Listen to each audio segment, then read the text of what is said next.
Boa noite, Thiago, tudo bem? Vou estar iniciando aqui minha apresentação sobre Hexapoda. Eu estou usando aqui o OBS Studio, então se eu precisar mudar minha câmera aqui, se estiver atrapalhando alguma coisa, eu vou estar fazendo aqui, no monitor ao lado.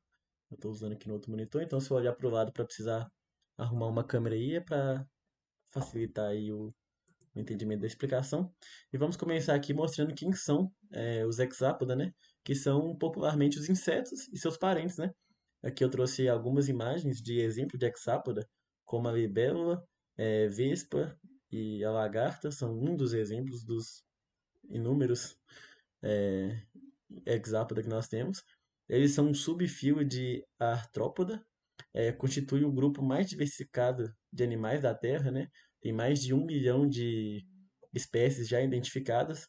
Eu falei aqui que eles são um subfilo de artrópoda e eles ficam dentro de crustácea, formando um grupo que é chamado de pancrustácea. Eu vou falar um pouco mais para frente sobre isso. Eles podem ser encontrados em diversos ambientes, tanto os ambientes terrestres, ambientes aquáticos, aquáticos de água marinha, de água doce. Então, como nós vimos, eles são bem diversificados, então eles abrangem uma grande quantidade de hábitats também, né?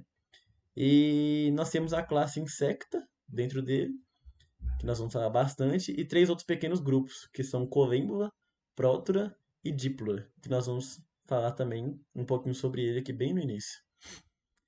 Quais as relações filogenéticas, né? Onde se encontra Hexápoda na árvore filogenética? Então aqui eu trouxe uma árvore filogenética bem ampla, mostrando desde aqui do início, Bilatéria, Nefrozoa, Protostômia, mas nós vamos estar aqui, como eu falei, dentro de artrópoda, né? Mandibulata, aí nós temos aqui crustácea e hexápoda, que os dois juntos, na verdade, hexápoda dentro de crustácea, vai formar o grupo chamado pancrustácea. Então eu trouxe aqui posteriormente uma árvore filogenética mais específica, né? Que traz já aqui pancrustácea, tá vendo? Inclui todos os hexápodas mais crustácea aqui em cima. Posteriormente nós temos os hexápoda propriamente dito, né? Que eu trouxe aqui. E nessa segunda imagem também, aqui está só hexápoda, né? Nós podemos ver até aqui a sombra, né, dos insetos aqui. Vemos a grande quantidade de grupos que nós temos e cada um desses grupos tem uma inúmera quantidade de espécies específicas também. Então nós podemos ver aí, comprovar a questão sobre a grande diversidade, né, deles. E sobre pancrustácea, quando nós estudamos crustácea em si, nós vimos na sala que eles são um grupo parafilético quando olhamos só crustácea. E eles se tornam um grupo monofilético quando nós introduzimos dentro dele hexápoda, como está aqui nesse artigo que eu peguei. Nós temos essa árvore filogenética aqui, incluindo hexápoda dentro de crustácea, né? Então, assim, eles se tornam um grupo monofilético. E começando desde um pouco antes, sobre a sinapomorfia de pancrustácea ou tetraconata, né? Eu vou explicar por que desse outro nome. A sinapomorfia deles são os omatídeos nos olhos compostos. Então, seus olhos compostos, como nós vemos aqui na imagem, eles possuem vários omatídeos na sua composição. E esses omatídeos são compostos por quatro cones no cristalino.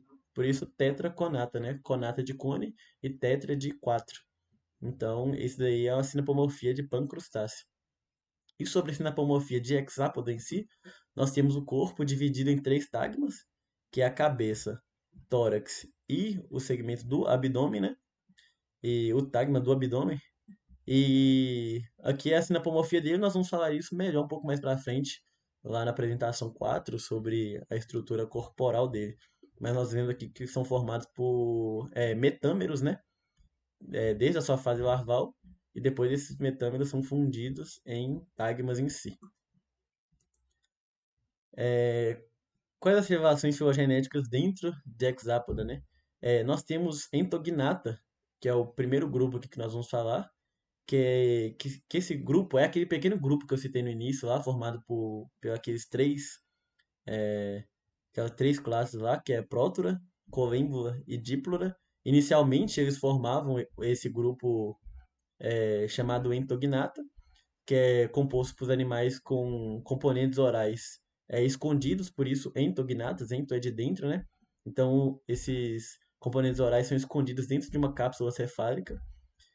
possuem essas três ordens que eu já falei, e eles não formam um grupo monofilético, porque a partir de análise do RNA 18S, se eu não me engano, eles identificaram que os dipluros estão mais próximos de insecta, sendo assim um grupo irmão de insecta e não mais dentro de entognata.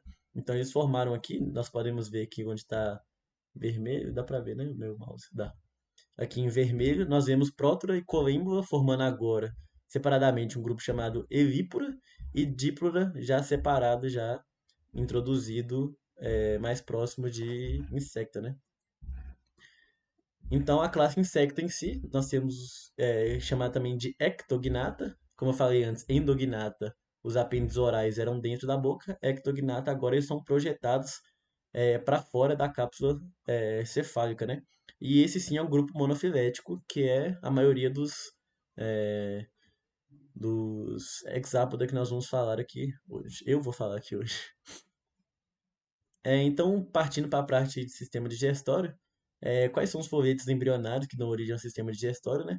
Nós temos a ectoderme dando origem à boca e faringe, esses dois formando o estomodeu, e reto e ânus formando o proctodeu, e a endoderme formando o intestino médio, aí o mesêntero desses organismos, né? Inicialmente, então, como nós vamos falar sobre sistema digestório, nós geralmente começamos pela boca, né?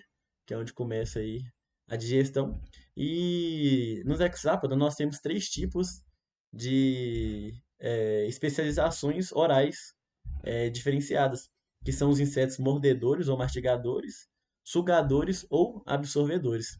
E de acordo com a necessidade deles, né, eles vão ter uma adaptação diferente na morfologia dos seus apêndices orais. Então eu trouxe aqui, até na imagem, né, nós vemos aqui a letra A, um gafanhoto com a peça mordedora mastigadora. No B nós temos as peças orais absorvedoras de uma mosca. Na letra C nós temos da borboleta, peças orais sugadoras e perfuradoras no besouro aqui na D. Então, nós vamos iniciar falando sobre os insetos mastigadores. Eu trouxe o exemplo aqui da imagem de um gafanhoto, né? Que eles possuem esse apêndice aqui modificado para mastigação, né? Como o próprio nome já diz. Então é formado pela mandíbula, né? Fica mais na lateral aqui do rosto dele, onde eu estou passando com a seta. Ela é bem forte, auxilia aí na mastigação, é bem espessa. Nós temos o labrum, que é essa parte de cima aqui. A maxila, junto com o pálpebro maxilar, que auxilia também uma auxiliação tátil aí, né? Na alimentação. E o lábio, com também os pálpebros labiais, né? Aí eu trouxe aqui um vídeo mostrando na prática aí como é a alimentação desse organismo que é adaptado para mastigar, né? O inseto mastigador e no caso dele aí para herbivoria. Então nós temos aí mastigando, podemos ver bem aqui a mandíbula dele, os pálpebros auxiliando na alimentação, né? A maxila, o labrum, tudo trabalhando ali na alimentação dele. Opa, aí. Posteriormente, nós vamos ter os insetos sugadores, que no caso aqui eu trouxe o exemplo a borboleta, que ela vai ter essa probóscide aqui, que ela geralmente está enrolada assim quando ela não está se alimentando, mas na hora da alimentação, essa probóscide, que é uma adaptação da maxila, né? Ela vai estar se desenrolando para estar se alimentando, como nós vamos ver no vídeo aqui posteriormente.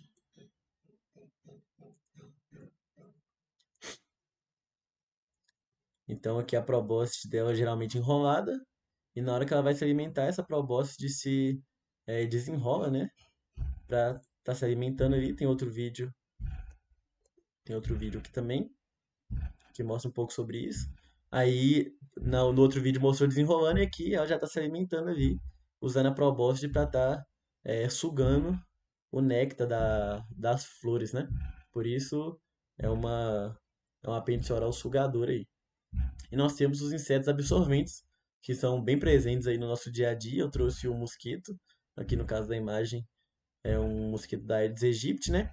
Que ele tem o seu aparelho bucal adaptado para estar absorvendo, para estar perfurando e absorvendo o seu alimento.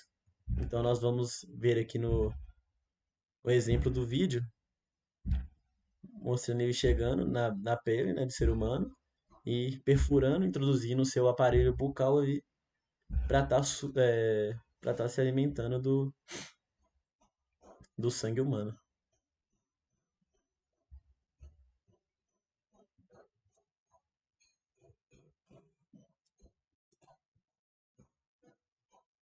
Aí. Ixi. Ah, tá. Aqui tem um outro vídeo também mostrando o interior, né, desse aparelho bucal dele, introduzindo na pele, chegando até os vasos sanguíneos para estar se alimentando aí. Bem bacana. Então ele introduz no vaso sanguíneo e começa a sugar ali o sangue, tá vendo? Dá pra ver certinho aqui esse movimento, né, do sangue sendo puxado. Agora indo pro trato digestivo em si dos insetos, nós temos aqui o trato digestivo completo, que ele vai ser separado em trato digestivo anterior, que nós vamos ter a faringe, que é uma faringe muscular, né, e bombeadora. Então, por exemplo, nesse último exemplo que eu trouxe aí, tanto do mosquito como da borboleta lá, que eles vão precisar puxar ali seu alimento, né? Essa faringe bombeadora vai ter um papel muito importante nessa questão. Posteriormente passa pelo esôfago e vai para o papo, onde muitas vezes esse alimento ali é armazenado. E tem outras funções também que eu vou estar mostrando aqui. E tem o proventrículo, que é a passagem, né, do alimento do trato digestivo anterior para o trato digestivo médio. Então nós temos aqui a faringe, que é principalmente muscular e bombeadora, né? É muito importante nos insetos sugadores, como eu já expliquei aqui, que é o caso da borboleta, né? Aí aqui eu trouxe a imagem do aparelho faríngeo de uma coleóptera. Então tá aqui, tá vendo? PF aqui mostrando o aparelho faríngeo. Nós temos, aí posteriormente passa pelo esôfago, né? Que é a passagem desse alimento, e vai para o proventrículo, que regula a passagem do alimento para o trato digestivo. Então aqui nós temos o corte transversal desse proventrículo, que além dele auxiliar tanto o proventrículo como o papo, né? Esse corte transversal que mostra que eles possuem 6 dentes na base dele, aqui está contado, 1, 2, 3, 4, 5, 6, que vão ajudar também a triturar ali, dependendo da alimentação desses animais, né? No caso dos sugadores não, mas dos mastigadores sim. Após eles alimentarem, esse proventrículo junto com o papo vai estar auxiliando ali nessa mastigação, né? Vamos dizer assim, triturando esse alimento para facilitar a digestão e a absorção. Então, posteriormente, passando pelo proventrículo, o alimento vai para o trato digestivo médio, né? Então ele vai para o estômago, onde acontece a absorção dos nutrientes a partir do seco gástrico, né? Que são extensões aí do estômago que aumentam a superfície de contato, então facilita aí a absorção. E nós temos também o corpo gorduroso. Isso é uma estrutura bem interessante aí nos insetos que vai servir como para absorver, para armazenamento de lipídios para serem usados posteriormente. Tem muitos insetos que, por exemplo, se alimentam na fase larval e depois não se alimentam mais. Então, o corpo gorduroso auxilia aí nele estar armazenando aí lipídios para estar sendo utilizado posteriormente na fase adulta para serem gastos aí tanto nas mudas como no possível produção de pulpa, de casulo, como nós vamos ver posteriormente. E, por fim, ele vai para o trato digestivo posterior, que é o reto e o ânus, onde nós temos a produção das fezes desses animais, que é excretada para o exterior. O sistema digestivo desempenha outras funções além da digestão. Em larvas de mariposas, por exemplo, as glândulas salivares, que eu nem falei anteriormente, mas nós temos as glândulas salivares também, como nos outros animais, que elas vão estar secretando ali as enzimas para ajudar na digestão química, né? Inicialmente ali no esôfago. E eles utilizam essa mesma glândula salivar para estar produzindo a seda que vai ser usado para produção da pupa, né? Para ele estar fazendo ali a metamorfose e posteriormente se tornando adulto. Então nós temos essa outra função aí. Então é isso. A primeira apresentação foi isso. E agora nós vamos para a segunda apresentação. Então aqui agora na segunda apresentação, nós vamos estar falando sobre as estruturas inicialmente, né? Vamos estar falando sobre as estruturas do sistema respiratório, que no geral, na maioria dos artrópodes, dos artrópodes hexápoda, são por um sistema traqueal. É, porém, em alguns casos, naquele pequeno grupo lá que eu mostrei inicialmente, que é do colêmbula, eles podem fazer a respiração por difusão pela própria pele, por causa do seu tamanho bem pequeno ali. Mas, no geral, essa respiração acontece por um sistema traqueal, né? Que são invaginações tubulares que vão ao longo do corpo do organismo e se abre para o lado externo por meio de um espiráculo, né? Então aqui eu trouxe mostrando no geral aqui, né, o sistema respiratório por traqueia e aqui o espiráculo, né, que é a abertura exterior. Aí aqui na outra imagem também tem, deixa eu só arredar isso aqui para cá. Aí. Aqui na outra imagem tem mostrando melhor aqui a traqueia com a abertura do espiráculo para fora, com seus tricomas, né, que vão auxiliar ali, como se fosse o pelo dos nossos narizes mesmo, do nosso nariz, das nossas narinas, né? Do nosso nariz, das nossas narinas, que vão estar auxiliando aí na filtração de impurezas. Para eles é a mesma coisa. Então esse é o sistema traqueal bruto, por assim dizer. O sistema traqueal é formado por tenídeas, né? Que são esses anéis musculares aqui, que vão estar protegendo a traqueia para que ela não colabe, né? Pra ela não se fechar ali na respiração e acabar o animal morrendo sufocado. E nós temos as traqueulas também, que são essas ramificações da traqueia que vão estar sendo levado aí para os órgãos, para todo o corpo do animal. Aí é que eu trouxe um exemplo do espiráculo, né? Uma imagem amplificada do espiráculo de uma mosca. Então nele aqui nós podemos ver que é uma abertura, né? Membranosa, que se abre e fecha. Aqui tem até uma pequena explicação aqui, falando que quando elas voam, essas válvulas se retraem. Oh, meu Deus, pulei pra frente isso. Essas válvulas se retraem e quando elas pousam, essas válvulas vão estar se abrindo ali aos poucos para estar auxiliando aí na respiração e no voo também. Aí aqui no caso, os tricomas foram quase todos retirados, mas nós podemos ver alguns pelos aqui também, né, que são os tricomas lá, que vão ser responsáveis pela filtração. Até grifei aqui. É, e o sistema traqueal em si, ele estende-se diretamente por todo o corpo do animal, porque nos hexápoda, o sistema circulatório, o sangue, não participa diretamente da respiração. Então nós não temos ali a traqueia fazendo aquela troca com o sistema circulatório, né? Fazendo aquela troca gasosa com o sistema circulatório e o sistema circulatório distribuindo o oxigênio em todo o corpo. Não.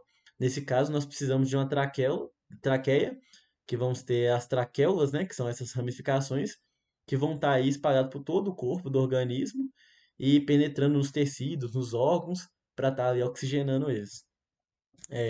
Então, é assim que funciona aí a respiração neles. Em alguns hexápoda aquáticos, nós vamos ter brânquias, né? Que vão ser por onde vai estar entrando aí a água com oxigênio e posteriormente vão se desembocar em uma traqueia também, como eu expliquei posteriormente.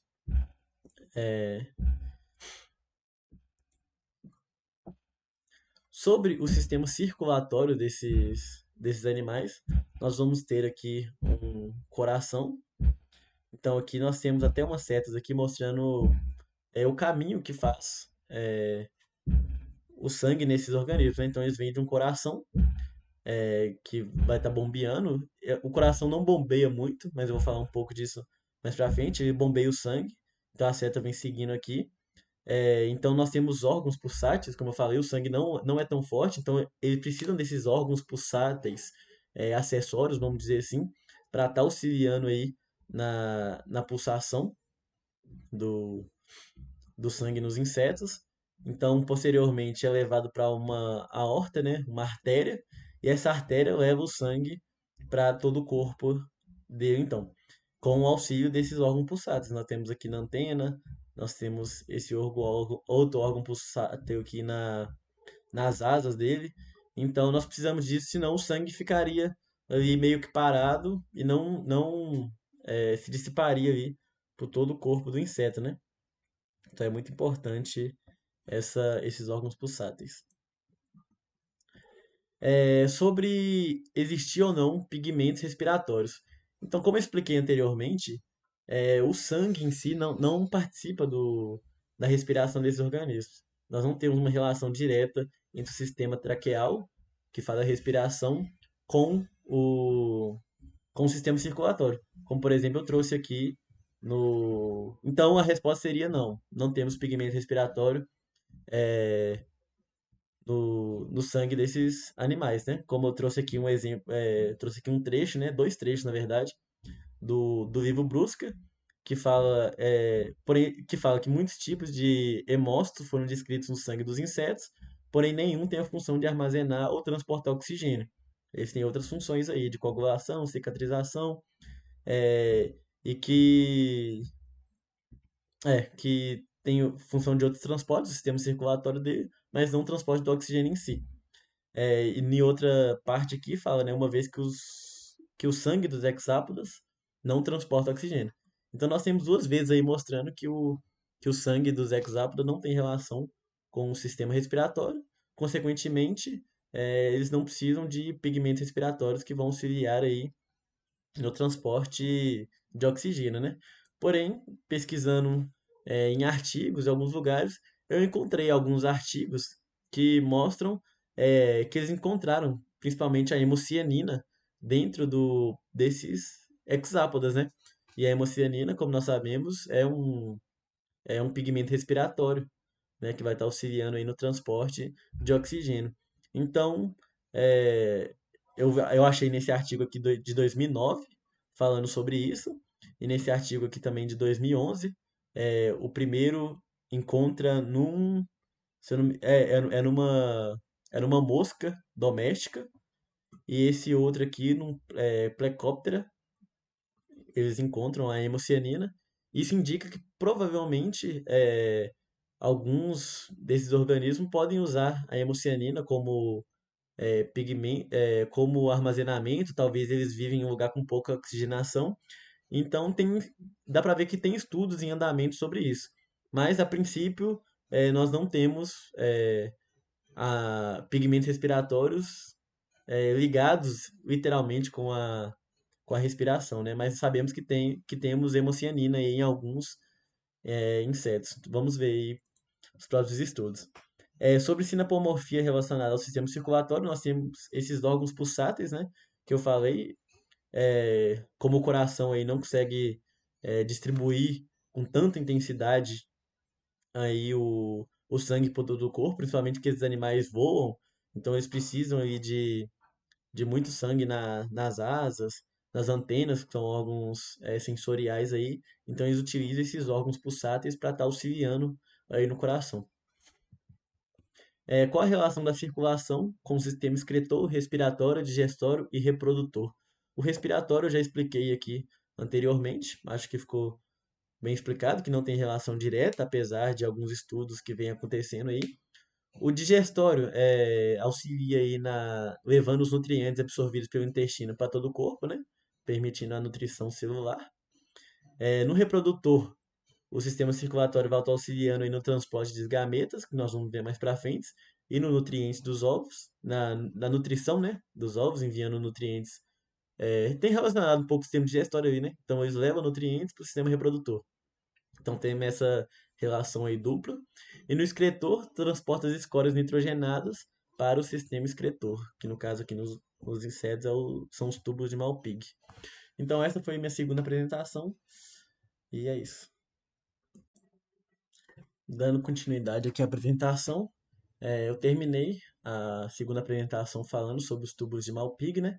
Então eu vou iniciar aqui também falando sobre os tubos de Malpighi, que são os principais órgãos excretores nos hexápodas, né?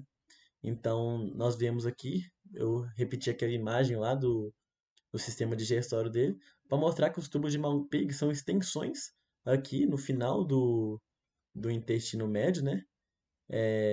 Que podemos ver aqui as projeções, tá vendo? Que formam aí os tubos de Malpighi, que é esse órgão excretor. Nós vamos falar melhor sobre ele. Aí aqui também eu trouxe a imagem de desenvolvimento embrionário aí de uma mosca, né? Nós podemos ver aí como vai aumentando, tanto de tamanho quanto de quantidade, espalhando pelo corpo. Aí o tubo de Malpighi. Nós temos essa segunda imagem aqui, onde nós vemos o intestino médio aqui, com as projeções do tubo de Malpighi saindo dele aqui. Nós temos esse aumento mostrando os tubos de Malpighi corados, né? Então nós temos foi corado com antibiótico aí de transcrição, fator T-shirt. Não sei muito bem o que significa, mas eu lembro que foi explicado na aula que geralmente esses corantes aí são utilizados para identificar é, estruturas em organismos muito pequenos, né? Então, provavelmente eles usar esse corante aí de antibiótico que interage com os tubos de Malpighi. Eles falam aí que a coloração azul é de DNA, por exemplo. Então, é isso que representa a imagem. Então, os tubos de Malpighi são projeções não ramificadas do trato digestivo, né? Como eu falei, ele origina ali da junção entre o trato digestivo médio e posterior. E eles são centenas aí. Nós podemos ver que são vários tubos aqui na imagem, né? Que vai se espalhando aí por todo o corpo. É, e é muito interessante que esses tubos são dissipando aí por toda a hemocele, onde ele vai estar captando aí do sistema circulatório, né, como eu expliquei anteriormente lá, a relação do sistema circulatório com o sistema excretor. Então vai ser exatamente essa, né? Os tubos de Malpighi vão estar espalhados ali por toda a hemocele, captando ali essas escórias nitrogenadas, principalmente íons de potássio, né? E vão estar levando aí para a excreção. Eu trouxe até um outro aqui explicando melhor como isso acontece, né? A partir da pressão osmótica, eles bombeiam íons, principalmente de potássio, dos fluidos corporais do inseto para dentro dos tubos de Malpighi. Esses tubos de Malpighi vão estar direcionando esses resíduos metabólicos aí ao lúmen. Então eu trouxe aí um corte transversal de um tubo de Malpighi. Nós podemos ver o L aqui no meio, que é do lúmen, que leva esses resíduos até o sistema, até o intestino. Por que que ele faz isso? Ele leva até o intestino esses resíduos nitrogenados para estar tendo uma reabsorção ali de nutrientes, uma reabsorção de água, e posteriormente aquilo que realmente não foi utilizado, aquilo que sobra, é eliminado junto com as fezes aí do animal. Então nós temos essa relação direta aí tanto do sistema circulatório, né, com os tubos de Malpighi, tanto dos tubos de Malpighi com o sistema digestório aí na excreção, na reabsorção e na excreção aí dessas excretas, né? Existe sinapomorfia relacionada ao sistema excretor? Eu creio que, literalmente, a sinapomorfia são os tubos de Malpighi, porque como mesmo nós temos vistos em outros momentos o tubo de Malpighi, mas esses tubos, esses em específico, não são encontrados em grupos mais próximos, fora a hexápoda, né? Então nós estudamos, por exemplo, a crustácea, e nós não vimos o tubo de Malpighi igual em hexápoda, que está dentro de crustáceo, como nós já vimos inicialmente. Então isso é uma evolução, é uma inovação evolutiva exclusiva de hexápoda, né? Então creio que essa seja a única sinapomorfia aí relacionada a isso.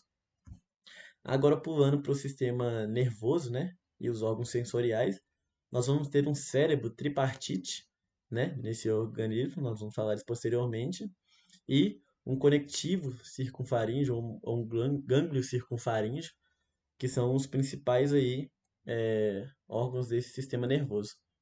Então, nós temos aqui esse cérebro tripartite, né? Aqui eu trouxe uma ampliação dele mostrando o protocérebro, que é o mais anterior, deuterocérebro e o tritocérebro, e tem aqui a explicação sobre quais áreas eles respectivamente são responsáveis, né?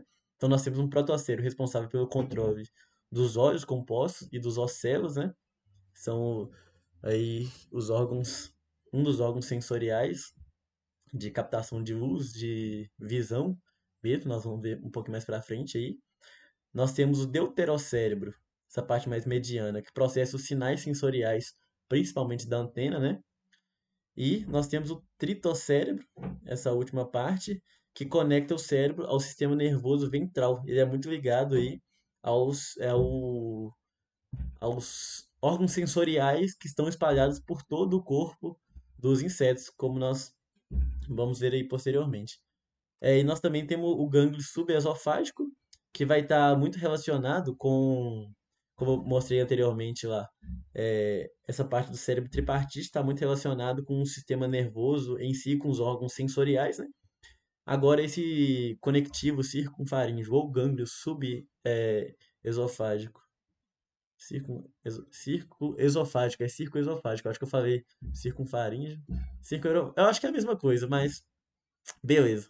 Ele vai estar ali responsável pelos apêndices orais dos insetos. Então, eu repeti aquela imagem lá mostrada na parte do sistema digestório, né, que mostra aqui as adaptações dos apêndices orais desses organismos. E o que vai estar responsável aí por estar inervando essas partes é esse conectivo circunesofágico.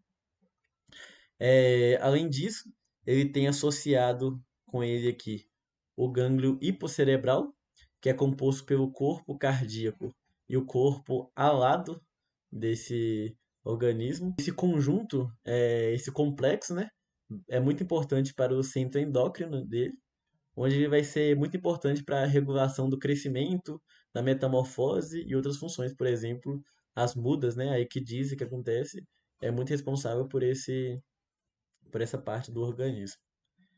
Sobre os órgãos sensoriais do clado, nós temos os ocelos, né? Que são esses olhos mais simples aí, esses olhos, são ocelos, mas essa estrutura sensorial mais simples aí, que tem a capacidade de percepção de luz, mas não forma imagens.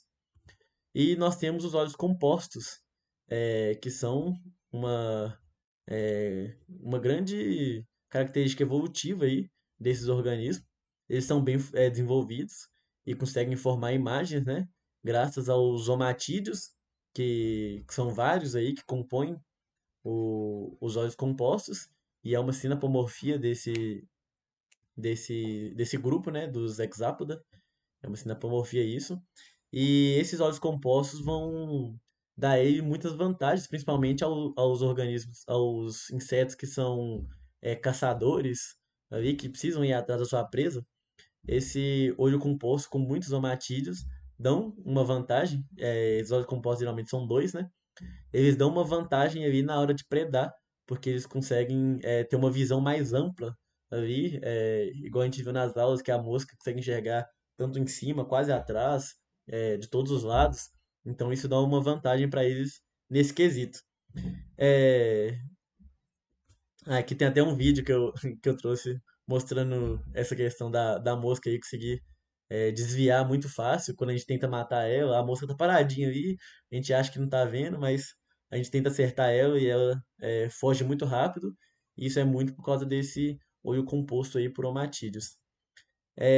Porém, nós temos alguns insetos também, como algumas operárias de formiga, que apresentam o olho com um omatídeo só. Então, isso é melhor ou pior que a mosca? A primeira coisa é a gente imaginar que é pior, porque, pô, se tem menos omatídeos, ela não vai enxergar tão bem igual a mosca enxerga. Porém, isso é uma adaptação para o estilo de vida dela. as formigas, elas têm um estilo de vida aí baseado na comunicação química, né? Então elas não precisam tanto da visão.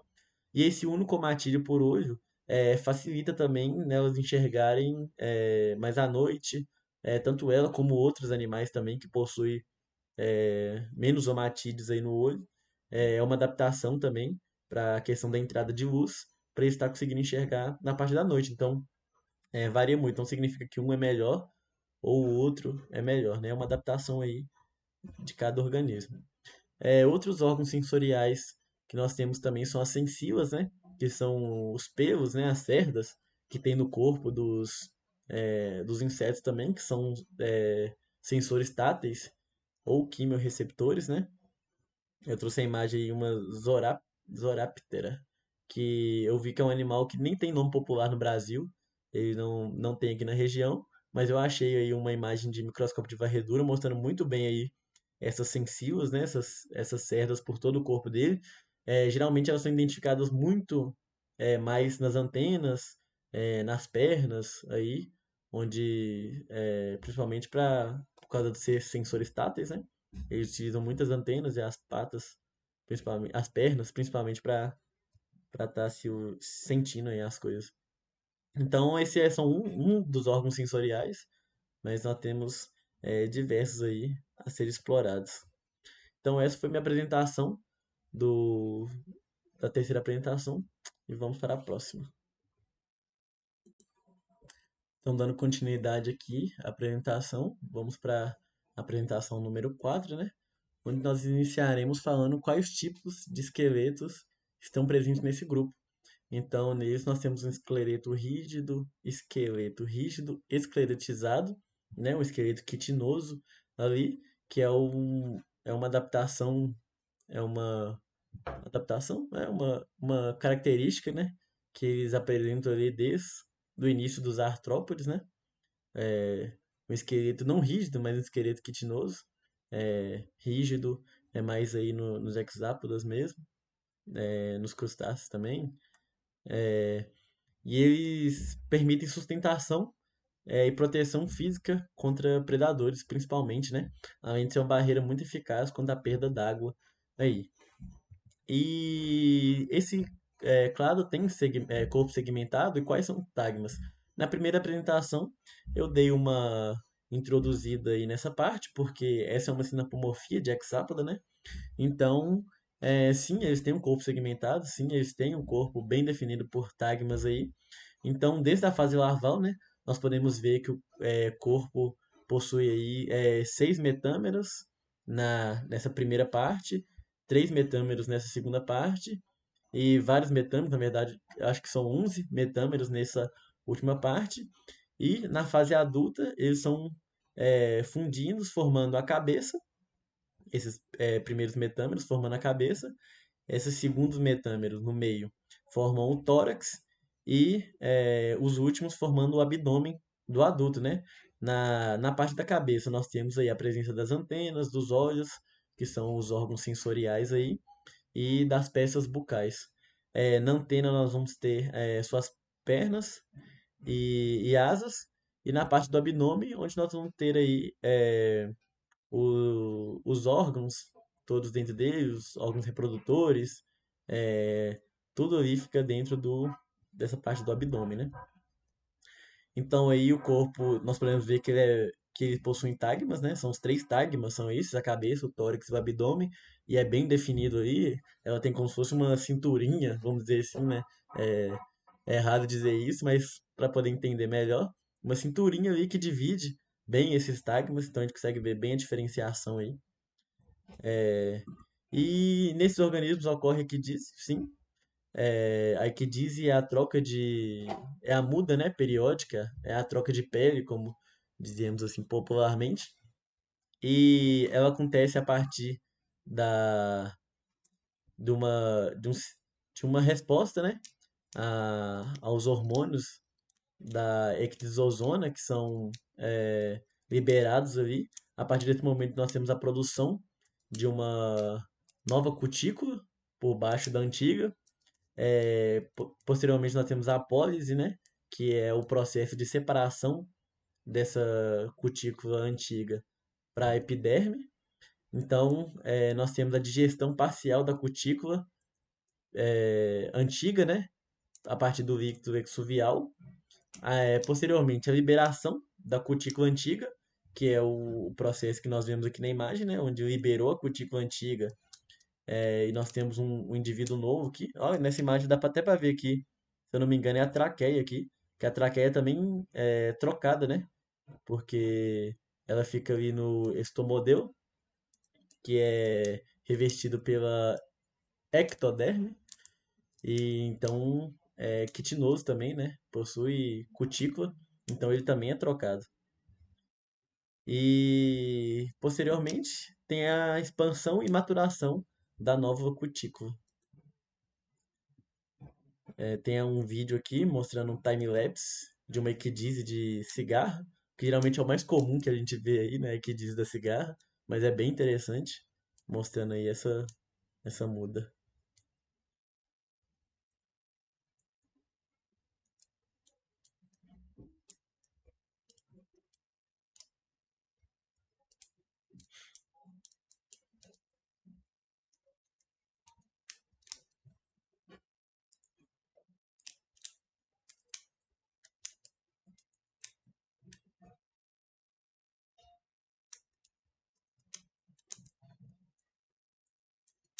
Aí, muito bacana.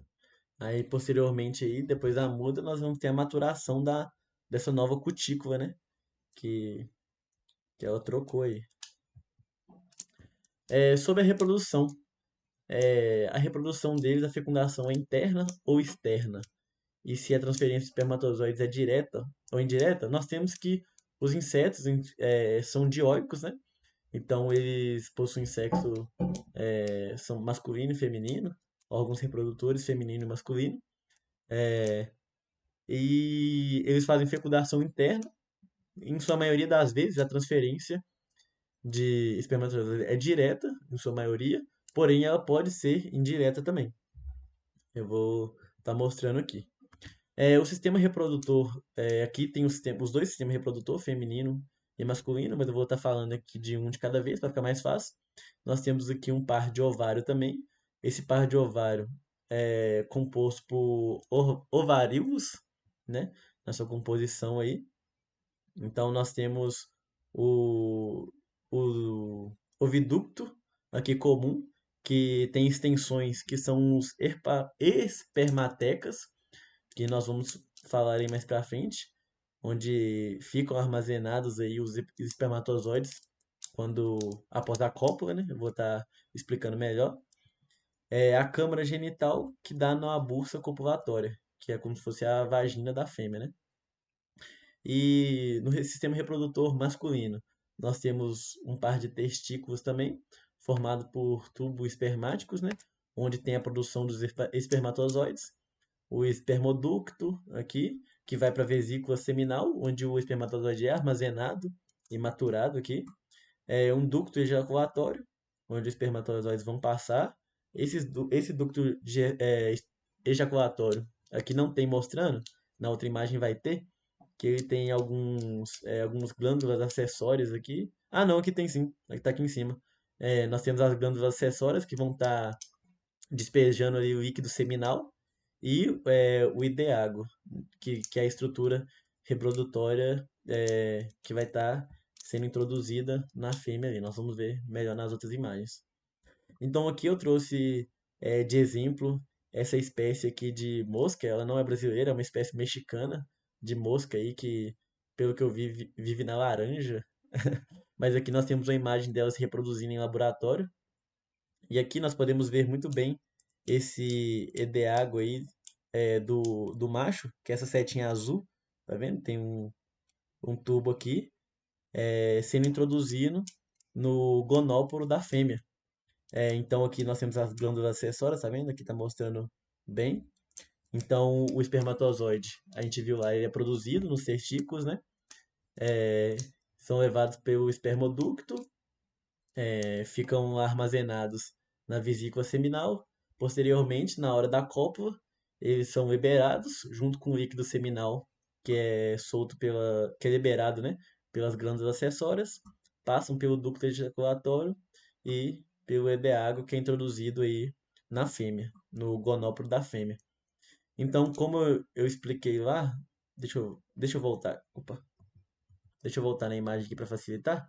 Então, é, então o IDEAGO vai ser introduzido aqui na bolsa copulatória da fêmea, né? Que é a vagina, passa pela câmara genital e ele vai ser armazenado temporariamente nessas espermatecas. E por que eles vão ser. Eles podem ficar até 2 dias ali, por que que eles vão ser armazenados aqui? Porque quando o ovo for liberado do ovário, né? Se os ovos foram liberados do ovário, eles vão passar aqui por esse oviduto comum e vão encontrar com os espermatozoides. É nesse momento que acontece aí a fecundação propriamente dita. Então é bem interessante isso aí. E nós temos que a fêmea tem esses ovopositores aqui, que elas vão estar usando para estar fazendo a apóstula dos seus ovos posteriormente. E como eu falei lá no início, né? Essa anterior foi a explicação de uma transferência direta, porém nós temos a transferência indireta também, a reprodução, a fecundação interna, mas a transferência é indireta, no exemplo que eu trouxe da libélula, mas tem outros exemplos também, onde o macho deposita ali seus espermatozoides em alguma parte do corpo da fêmea e depois ela mesmo pega ali os espermatozoides e introduz e junta ali com os seus ovos, né, para estar fazendo a fecundação. Nós temos até exemplos de animais também que o macho introduz o espermatozoide dentro do corpo da fêmea em outras partes e a partir do sistema circulatório esses espermatozoides são levados até o sistema reprodutor da fêmea. Bem diferente, né? Essa maneira aí de reprodução. E muitas vezes também o macho pode estar soltando aí os espermatozoides em algum lugar e a fêmea vem e joga seus ovos ali por cima, né? E acontece a fecundação também indireta. O desenvolvimento é direto ou indireto? Nós temos os dois tipos, né? Tanto o tipo direto quanto o tipo indireto. O tipo direto é chamado de ametábolo, que é quando que acontece geralmente em insetos que não têm asas, onde o seu filhotinho lá, o inseto já sai do ovo igualzinho a fase adulta. Ele só vai ali tendo as mudas, né, que dizem, para estar aumentando de tamanho. Então esse é o desenvolvimento direto, né? E desenvolvimento direto nós temos dois tipos. Nós temos o hemimetábulo, que é quando o inseto sai do ovo em forma de ninfa, que é como se fosse uma miniatura ali mesmo do inseto adulto, porém com algumas coisas a se desenvolver ainda. No caso aqui do gafanhoto, nós temos a ninfa do gafanhoto, que ela não tem asa, ela não tem um sistema reprodutor bem desenvolvido, e outras características também. Então nós vemos aqui que é um animal parecido com o adulto, mas não totalmente, né? Ele vai sofrendo ali transformações até formar um adulto completo, com asas, maturo sexualmente. Então esse é a desenvolvimento indireto do tipo hemimetábulo. E nós temos o ovometábulo, que o organismo sai do ovo, o inseto sai do ovo ali, totalmente diferente do que ele vai se tornar na fase adulta, né? Geralmente nós temos aí três fases, né?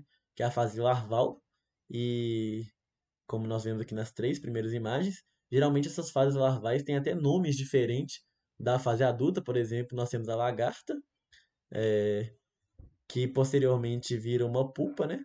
No, antes de acontecer a metamorfose ali, então tem essa outra fase de pupa, e posteriormente se transforma no indivíduo adulto, no caso aqui da imagem, mas como eu disse, a lagarta, ela vira uma pupa, né, fica ali dentro do casulo, e posteriormente ela se transforma numa borboleta. Então, é um organismo totalmente diferente é, daquela fase larval, né? E esse é o tipo holometábulo. Então, essa foi minha apresentação sobre hexápoda. Muito obrigado.